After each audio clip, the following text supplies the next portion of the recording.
ว่าได้ไหม ขี้ฮอดเด้อ เอาบ่สิพามาลินยังน้ำตาคือกล้ามหน่วยว่ากินฮอดสายฟ้ารถ ใส่ ว่า เพิ่นอยากนอน โอ้ยบ่แม่นดอกกินฮอดสายฟ้าดีนั่น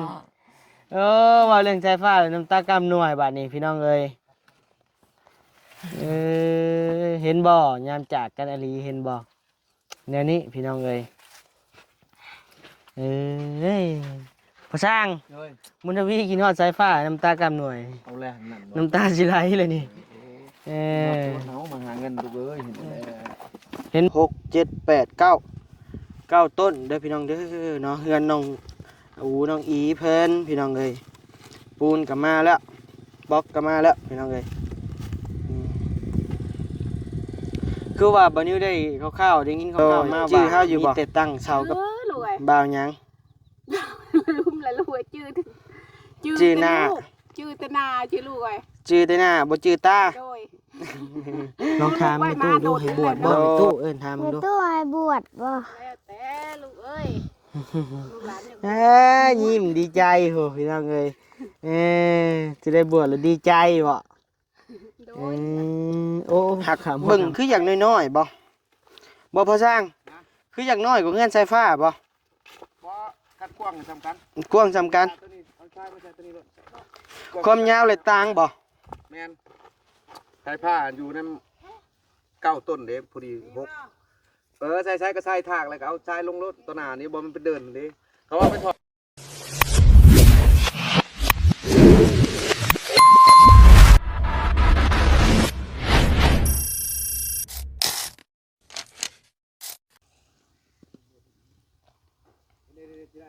อ้าวพี่น้องเอ้ยกับทักทายสบายดีพ่อแม่พี่น้องหมดทุกคู่ทุกคนเด้อพี่น้องเด้อเนาะทักทายสบายดีอยู่เฮือนน้องน้องอีเด้อพี่น้องเด้อเนาะมื้อนี้ก็เป็นมื้อที่ว่าทางพ่อสร้างและทีมงานพี่น้องเอ้ยเนาะเพิ่นกำลังวัดแทกขุดขุมเหน่งเสือกสิได้เทกันเปื้อนยกเสาพี่น้องเอ้ยเนาะโตครอบครัวน้องน้องอีกะมาฮอดจุดนี้เลยเด้อพี่น้องเด้อเนาะฮอดจุดที่ว่าทางเบาลี่และทางผู้ใหญ่ใจดีเพิ่นเมตตานะพี่น้องเนาะเพิ่นเมตตาสงสารตุ้มโฮมกันพี่น้องเอ้ยสร้างบ้านสร้างเฮือนให้น้องน้องอีพี่น้องเอ้ยแล้วก็ครอบครัวเพิ่นนะพี่น้องเนาะกะโอ้ยดีใจนำหลายๆบ่นิวก็ได้ดีใจนำทางครอบครัวเพิ่นนะพี่น้องเนาะแล้วก็ขอบมกขอบใจทางผู้รักผู้ใหญ่ใจดีที่สงสารเมตตาครอบครัวนี้นะพี่น้องเนาะทางบ่นิวก็โอ้ยดีใจแฮงพี่น้องเอ้ยเนาะที่ว่าทางผู้ใหญ่ผู้ใหญ่ผู้ตานะพี่น้องเนาะมองเห็นพี่น้องเอ้ยเอาสั่นแหละพี่น้องเอ้ยเนาะทางบ่นิวกะเห็นหน้าเห็นตาก่อนจังเล็กจังน้อยแต่ว่าอยากหน้าแหล่น้อยนึงปินไว้เบิ่งนี่ก่อน สบายดีอีกรอบหนึ่งได้พี่น้องเด้อเนาะมาบัดนี้กลับมาพบมาพ่อกันกับบอลลี่มาพร้อมตามก้นกันมาพี่น้องเอ้ยบอลนิวเข้ามาตำลังบอลลี่มาก่อนพี่น้องเอ้ยเนาะไปพี่น้องเอ้ยเนาะดินทรายหรือแห่ดินทรายพี่น้องเอ้ยกลับมาฮอดและบอลลี่สั่งมาเนาะพี่น้องเนาะอันนี้ก็เสาพี่น้องเอ้ยป๊าโถจักเสาอันนี้1 ต้น 2 ต้น 3 4 5 6 7 8 9ต้นเด้อพี่น้องเด้อเนาะเฮือนน้องน้องอีเพิ่นพี่น้องเอ้ยปูนก็มาแล้วบล็อกก็มาแล้วพี่น้องเอ้ยคือว่าบ่นิวได้คร่าวๆได้ยินคร่าวๆมาว่ามีแต่ตั้งเสากับเทคานซื่อๆพี่น้องเอ้ยเนาะงบก็ได้กับห้องน้ำห้องในว่าซั่นเนาะก็งบมีสำนี้ว่าซั่นเนาะทางบริว่าหรือว่าเป็นจังไดก็จังไปถามบริอีกเทื่อนึงนะพี่น้องเนาะและทางบริยังค่าเวียกอยู่นะอวยมาทางนี้กาพ่อกับแม่ตู้เพิ่นโดยสบายดีโดยบ่เห็นหน้าเห็นตาแต่เฮิงเลยโดยเติมแหล่ลูกไอ้ โดยชื่อเฮาอยู่บ่ ชื่อลูกไอ้ บ่าวหยัง ลืมแล้วลูกชื่อ ชื่อหน้า ชื่อตนาชื่อลูกไอ้ ชื่อแต่หน้าบ่ชื่อตา โดยเขาลูกใบมาโดนแหละเนาะ โดยเฮาบ่ได้สู้เข้ามาได้ ทีแน่ๆวันนี้จำได้ประมาณ3เทื่อนี่แหละพี่น้องเอ้ยสวนผักบ่น่ะ สวนพัก ป้าใส่พามาเบิ่งดูคืองามแท้ปลูกผักหยังแน่นี่ยาย กาดพักบัว ผักกาดผักบัว โดย โอ้นี่เด้หักบ่งามปานใดเนาะ เขาบอกงามหรือว่ามันเป็นมักขี้หิน โอ้บ่อยากงามปานใดเด้อพี่น้องเอ้ย งามปันไดพักบาแสน บ่แสนบ่สิมาให้ โอ้ยเพิ่นซื้อมาให้ เด้พี่น้องเอ้ยผักกาดผักหอมผักหยังโอ้สร้างเนาะ โดย พอได้อยู่ได้กินเนาะ โดย พอได้บ่ได้หันใจถิ่มล่ะ โดยถั่วกะหากะคืนมัน โด ล้ม ยโอ้มักทั่วบ่น่ะ โดย โอ้ ชลีบ่เป็นแล้วแช้มักถั่วชัย โดยนี่แหละนี่พี่น้องเอ้ยเนาะมันก็ชุ่มชื่นนี่ฮัดสูบน้ำมันแต่พุ่นก็ไหลผ่านมามันก็ชุ่มชื่นพี่น้องเอ้ยเนาะ โดย บ่ซั่นก็ขุดเป็นอันนั้นหน้องเม่นน้อยหนึงอยู่นี่ โดย ขุดแม่นอยู่นี่พอได้ตักโคดบ่ซั่นก็ขุดอยู่นี่พอได้ตักโคดพัก อาบออกไปลูกไอ้ โดย อื้อ โดย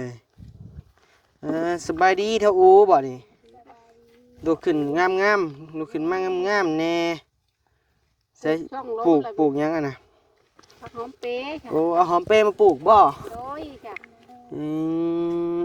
สบายดีปลาลุงงามๆมึงดู สบายดีเป็นจุ๊บเจือสบายดี โดยเท่าอูผู้เพิ่นที่อยากบวชนั่นแหละพี่น้องเอ้ยเว้าเรื่องบวชแล้วก็มานะบ่าวสิถามเลยมาเจ้าสิบวชอยู่บ่หาม เปิดอยู่ บวชอยู่ถามมึงดูถามไปตู้ดูให้บวชบ่นี่เอิ้นถามมึงดู บวชอยู่ เอิ้นถามเบิ่ง ข้าน้อยพ่อมอยากบวชกะ ขาน้อยพร้อม เดี๋ยวจะไป ข้าน้อย โอ้ นั่งจุ๊บเจือไหมลูก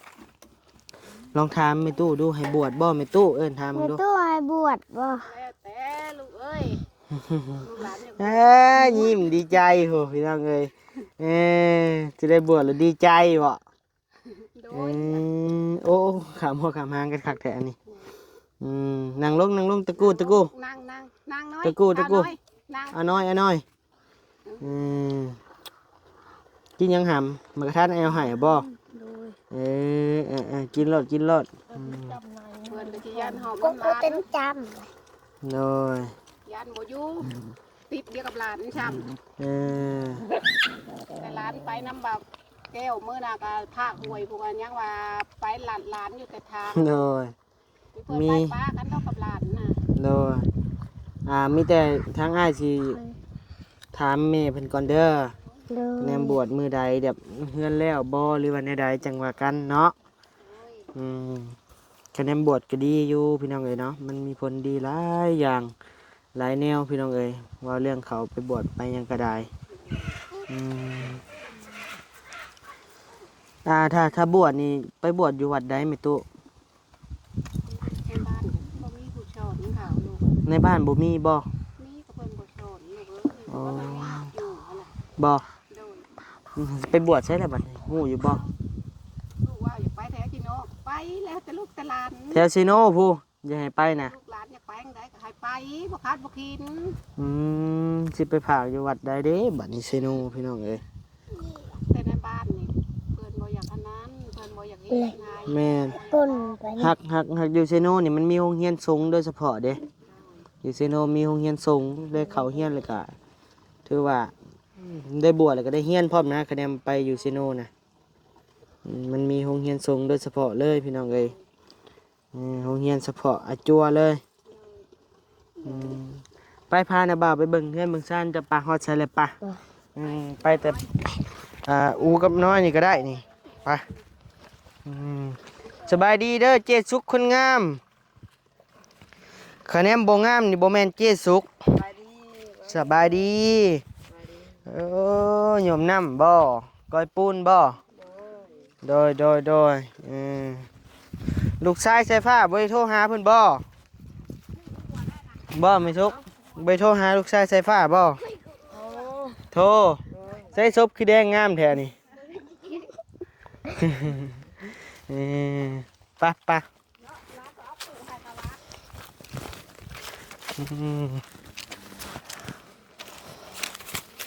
ตายฮอดใช้แล้วเฮือนจานลำแป้นเจ้าต้องหนังเอ้ย เป็นกันบ่ได้นี่น้ำเป็นกันให้มันไหลจนมันมีกันไปแล้วให้ดูดให้มันไหลถึงแนมสังเกตมันเป็นกันจุดให้มัน เอาไผ่แซนนะพอสร้างเพิ่นพุ่นนะ โอ้จะคลองเพื่อนบ่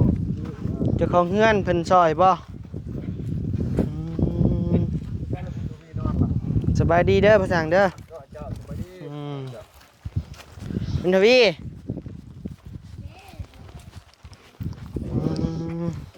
เป็นผักพรพี่น้องคุดคุมมาแต่แล้วบุญทวีกะ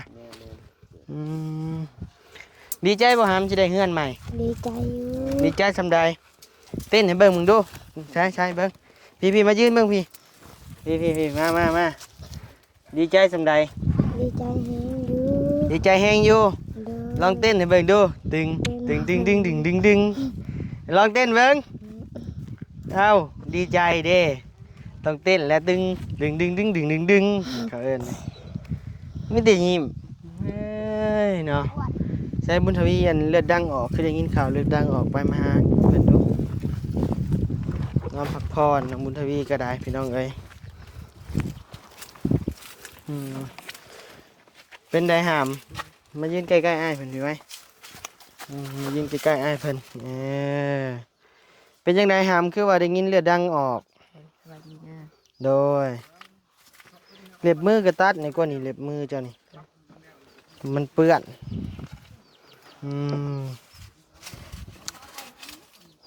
เมื่อยบ่เลือดดังคือออกเมื่อยอยู่ คือจังเมื่อเฮือนแล้วยังบ่ยอมแพ้สู่ต่อไปเนาะน้องบุญทวีพี่น้องเอ้ยต่อมือแรงนอนใช่มือแรง นี่ก็นอน โดย นี่ก็นอนเต้น นอนเต้นแล้วมันสบายอันนี้ก็ป้าแม่ซุกก็พอสร้างนอนซะอันนี้และพี่น้องเอ้ยเนาะพอสร้างเพิ่นก็กำลังดำเนินเนาะกอยปูนเฮ็ดเทกันเปื้อนพี่น้องเอ้ยอันนี้บ่บุญทวีบ่อนห้องน้ำห้องในเพิ่น เบิดแล้วสิแม่น แม่นบ่เอาน้ำเพล บ่กินฮอดน้องบ่ กินฮอดอยู่ กินฮอดสายฟ้าบ่ กินฮอดอยู่ จะลองบอกดูบอกใส่กล่องไอ้สายฟ้าไอ้กินฮอดเด้อวะนี่ว่าได้ไหม กินฮอดเด้อ เออเอาบ่ไอ้สิพามาลินยังน้ำตาคือกล้ามหน่วยว่ากินฮอดสายฟ้ารถ ไหน ว่า บ่อยากนอน โอ้ยบ่แม่นดอกกินฮอดสายฟ้าดีนั่นว่าเรื่องสายฟ้าน้ำตากล้ามหน่วยบัดนี้พี่น้องเอ้ยเห็นบ่ยามจากกันอลีเห็นบ่แนวนี้พี่น้องเอ้ยพอสร้างมุนทวีกินฮอดสายฟ้าน้ำตากำหน่วย เอาแรงนั่น น้ำตาสิไหลเลยนี่ เฮามาหาเงินดูเอ้ย เห็นบ่ยามมันจากกันแท้ๆมันกินฮอดกันไอ้น้องกันน่ะตอนอยู่นำกันเลยแม่ตอนอยู่นำกันเลยมักตีกันแบบมันจากกันในรีรอเลยเดี๋ยวนี้มันกินฮอดกันรถ มื้อนี้มาแล้ว ยัง ก็นอนรับเอาไว้อยู่ มา ถ้ารับมันสุกเอาไว้ปลุกซ้ำ สู้ๆเอาแหละเนาะสายฟ้าก็จะอยู่ในใดไปในใดกินในใดพี่น้องเอ้ยเบิ่งบัดนี้สิแลนก็ไปหาเพิ่นก่อน วายบีน้ำมาลิน้ำอยู่เมื่อวานนี่ค่ะ โดยเดี๋ยววันนี้สิแลนก็ไปลิ้นน้ำเพิ่นก่อนสายฟ้าก็ได้อยากแนวใดล่ะ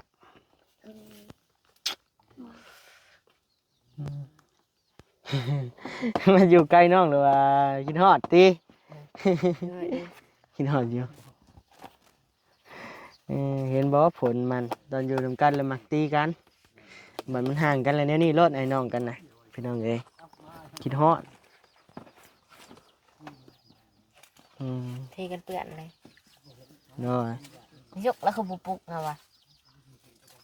ปลุกเห็นหยังแล้วก็หูอยู่เจ้าเมื่อย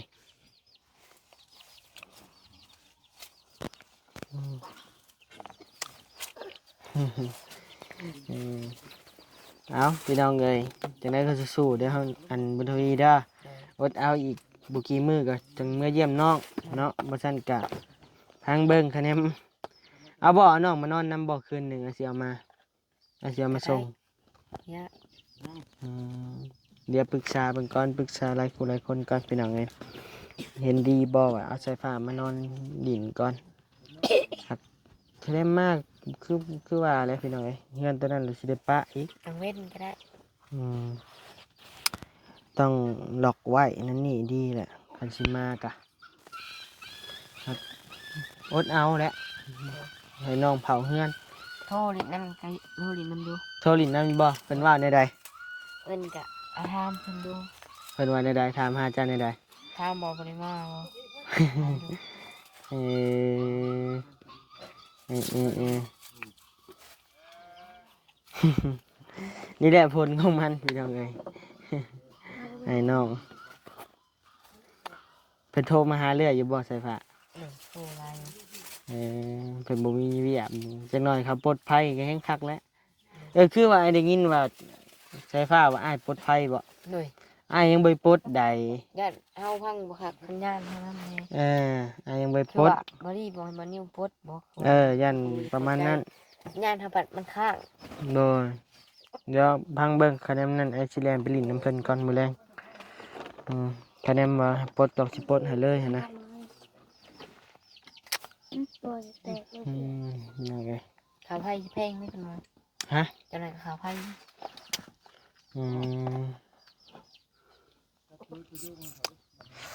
เพิ่นเอามาให้ก็ได้จ่ายเพิ่นแล้ว เพราะว่าเขาใส่ไพ่เพิ่นเด้อืม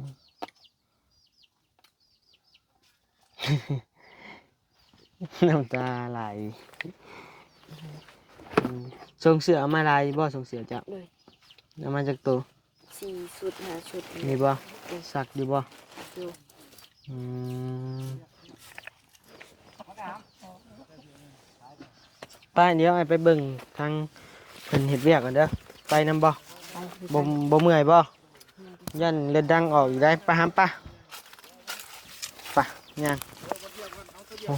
พากันเฮ็ดเวียกเฮ็ดงานอยู่พุขึ้นเลยเฮือนนี่เฮือนเก้าเสาได้พี่น้องเอ้ยหักเบิ่งคืออย่างน้อยๆบ่พอสร้างคืออย่างน้อยกว่าเฮือนไฟฟ้าบ่ บ่คัดกว้างสำคัญ กว้างสำคัญ ตัวนี้เอาชายมาใส่ตัวนี้ด้วย ความยาวเลยต่างบ่ แม่นสายผ้าอยู่นำ9ต้นเด้พอดี6ใส่ก็ใส่ทากแล้วก็เอาชายลงรถตัวหน้านี้บ่มันไปเดินเด้เขาว่าไปถอกบ่มันแป้นมันก็ได้บ่มันแป้นตรงกลาง ถ้าอยู่นี่แล้วมันจะใกล้น้ำแน่ เอาไว้ อืม แก้ไรลูกแก้วซื้อหน้านั่นนะกูไม่ได้แยกดอก โอ้ ได้ปะได้แล้วบ่ได้แล้วยาสิดึงเอายาจับระดับทำแล้วกัน อืม เพราะว่าเขาสิเช็คคุมได้กระชั้นเช้ามันก็บ่เสมอกัน โดย คุมตัวมอแล้วรีบผลผสมปูนแล้วก็เทเลย โดยใช่หมดโตเห็นยังเป็นแน่นี่ นี่อยู่ชายช่วยเพิ่นนะลูกไปเช็ดเนี่ยอยู่ชาย ไปอันหิวทรายไปเอาขู่ใส่ทรายไป เอา12คุม ปะหิวทรายพี่น้องเอ้ยขู่อยู่ทรายเฮ้ยบ่ไปหาขู่มาเฮ้ยไปหาขู่มาอืม แตกบ่ ฮะขู่แตกขู่ไม่ได้ใช้แตกเสียปูนเลยบ่นี่ ไม่ก็ พูนเอาทรายพูนเพิ่นบอกเอาทรายก่อนจะขู่ก็12ขู่เนาะอืม คือแตกไงว่าลายเนาะ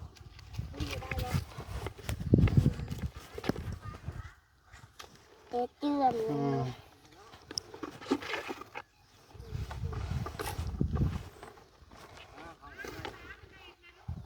ไปไหมฮัมไปอยู่บนห่มไปน้อยนะเป็นไข่ได้อืม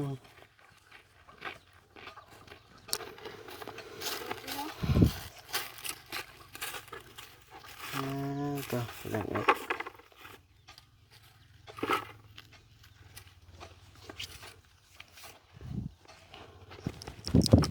เช้านี่ก็คักลีพี่น้องเลย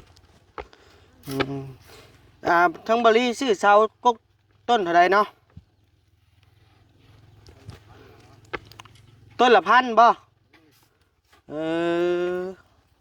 นี่พี่น้องต้นละ1,000 บาท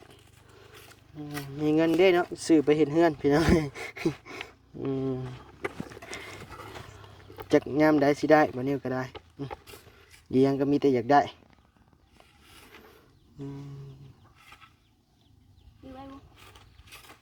ฮึบมันทวีเห็นแล้วพี่น้องเอ้ย